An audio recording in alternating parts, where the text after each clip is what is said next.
Hello everybody and welcome to another episode of Microgravity Mischief.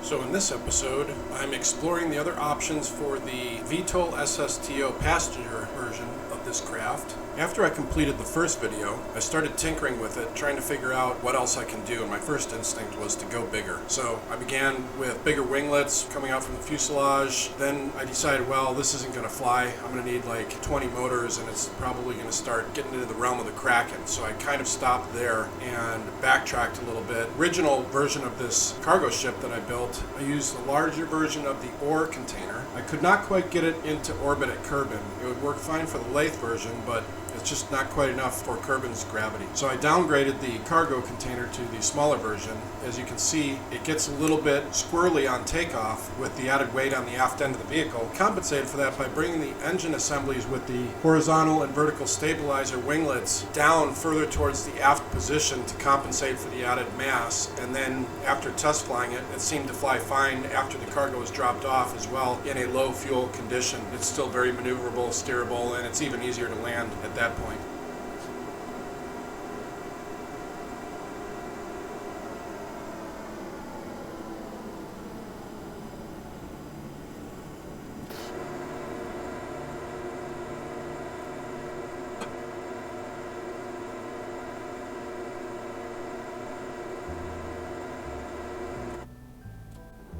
As always, whenever I fly at Kerbal, I tend to get carried away and produce some sort of big mission for myself. I think that stems from my love of strategy games, and I'm hoping in KSP2 that they kind of expound on that and make it fun for guys like me who like to build and advance in technology in incremental steps. The larger missions tend to have a little bit more meaning than just playing in the sandbox. So what I'm going to do here is I've built a space station and put it in orbit, and it's going to be like a cargo container depot for the Vtol that we're flying here. One of the things that I found out during the experimental phase is that on entry, if I come in at a little bit too steep of an angle, the RCS thrusters tend to get blown up by the atmosphere. So because this is a cargo version, and the cargo pod that I put on the back of it has its own command computer system, antennas, and reaction control system, I don't need to dock this ship. Therefore, it flies with an increased performance. So I didn't bore all you guys to Kingdom Come. I didn't decide to follow through with the whole Jewel mission like I did before. So we're just gonna go ahead and get these cargo pods up to the cargo depot station. We're going to transfer them to a sort of a reusable tugboat rocket system and conduct the transfer burns. Later in the video, I'm going to go ahead and deorbit the SSTO for a landing at the Kerbal Space Center, and of course I couldn't help myself. I started conducting bombing runs and so forth. For those of you who are addicted to Kerbal, I hope that you at least fast forward to the end of the video so that you can have a look at the build for this cargo version, so you can have just as much fun with it as I did. I'm hoping that for the last, month and a half before KSP2 comes out, this might give you a little bit more enjoyment, kind of a last hurrah for KSP1.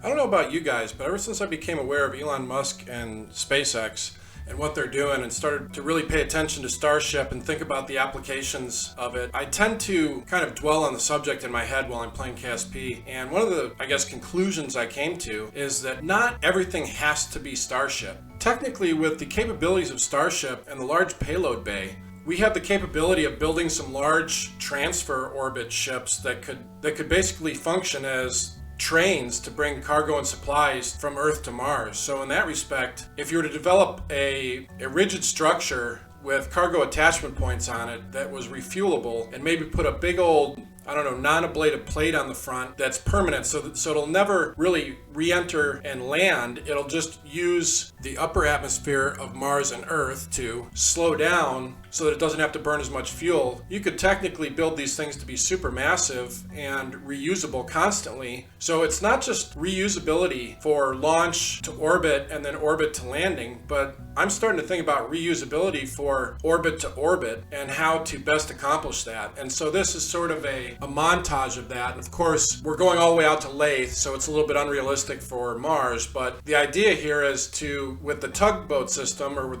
the tug rocket system, to basically never enter and land on a planet and just stay in space and get cargo transferred to them. However, you want to use the atmosphere. It provides a lot of energy in the way of braking. So here's my space tug. This is taken directly out of the last episode that I published. It's sort of a two-stage tug, and originally when I was making this video, I thought, well, I'm just going to load up all 16 of those cargo pods and take them to Joule, which of course would require me to expend the entire tug system and throw it away. Now, when you look at it, you can see that everything can be built in space independently. Each one of the boosters can be individually lifted up into orbit and docked, so why do that more than once? When I conducted my first transfer burn, I ended up wasting the entire first stage of this tug system, which is completely ridiculous. So then I thought, well, why not reduce my payload by half and only take 8 of the cargo pods? And what happened then is I noticed that the first stage had so much more fuel left over that I could actually stop it short so that its apoapsis was up just above minimus, and at that point I had plenty of fuel to either recircularize around Kerbin or send it out to Joule and circularize around Lathe. And once I detached the first stage, the second stage had plenty of fuel to get the cargo to Lathe and circularize the orbit. So all in all, it's a decent design, but it's fuel heavy. In other words, I didn't think of adding a big plate or one of those inflatable air brakes permanently to the front of it so that I could use multiple atmospheric braking techniques to conserve fuel. Obviously, that would be the optimal way to go, and in the future, you'll probably see my videos doing that.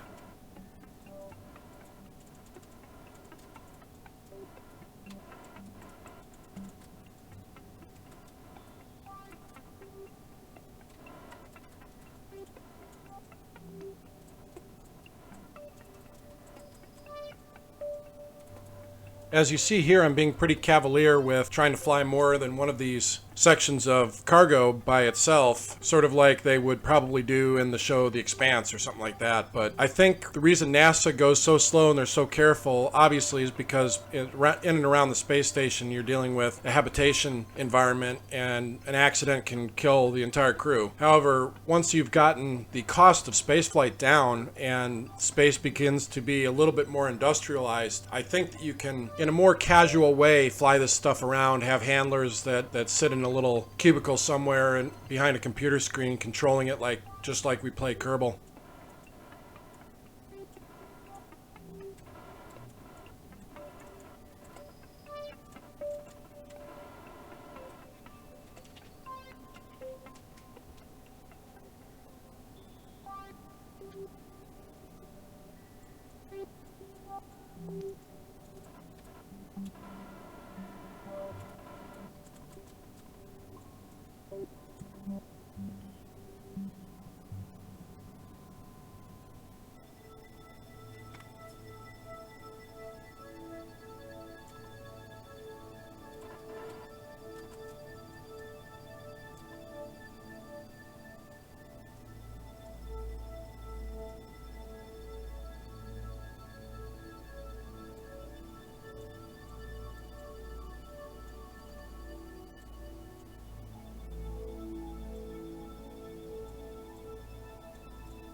For some reason, around Kerbin, I didn't run into any cracking issues with this massive assembly of parts. But as soon as I started tinkering at the halfway point with finalizing my gravity assists in the Joule neighborhood, it became tedious, just like the last video, and it just wasn't worth it. So I decided to cut that part of it short and play more with the ship itself, so you guys could see what it can do.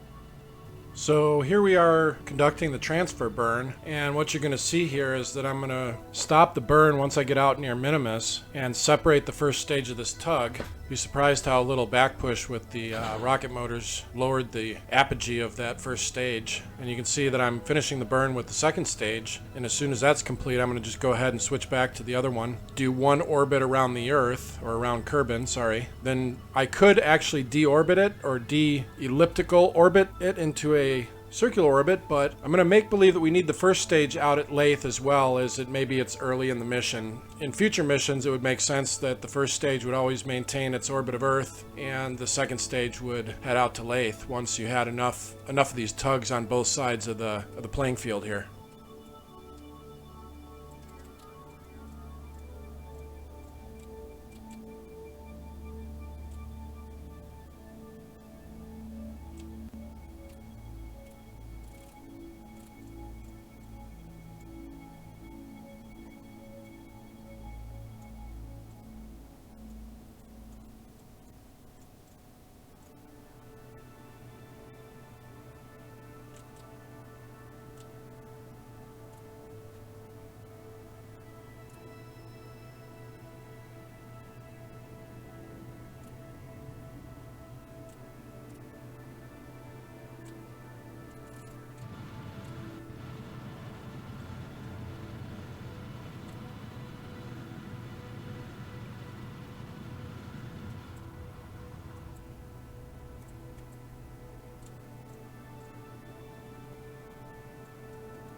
This SSTO is pretty aerodynamic, except for maybe the flat spot on the aft end would probably create a lot of induced drag, but there's not a lot of parasitic drag, I think, on this boat, and that's why I had to install all of those air brakes. And the great part about those air brakes is it helps to create a little bit more surface area and slow the ship down so that it can dissipate a lot more of that re-entry heat. But overall, you can just open and close them as you need. And as opposed to like the space shuttle coming in on entry, it was a glider, so it didn't have engines to go and do a turnaround landing. You had to land successfully the first time and couldn't do a go-round. Because of that, the space shuttle would have to do S-turns to bleed off their excess altitude in order to not overshoot the landing field. However, this SSTO with the air brakes accomplishes that without having to turn in the atmosphere. So it gives you a lot of control authority, and because of all the reaction control wheels, it tends to have a little bit too much roll authority, but in the end it's easy to fly.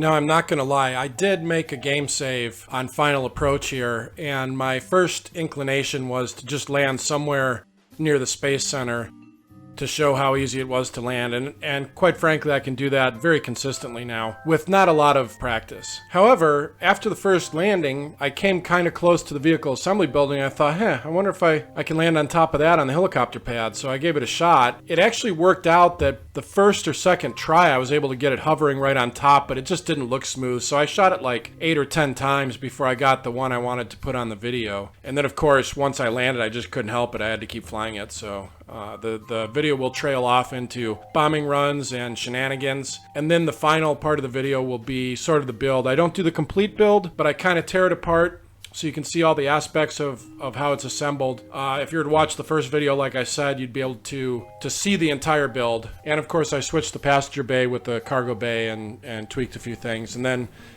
right there at the end I show you the difference in weight, and you can't really take off with the larger cargo hold, so you have to use a little bit smaller of a cargo hold, unfortunately. I thought about adding more engines, but in the end I just wanted to keep it simple.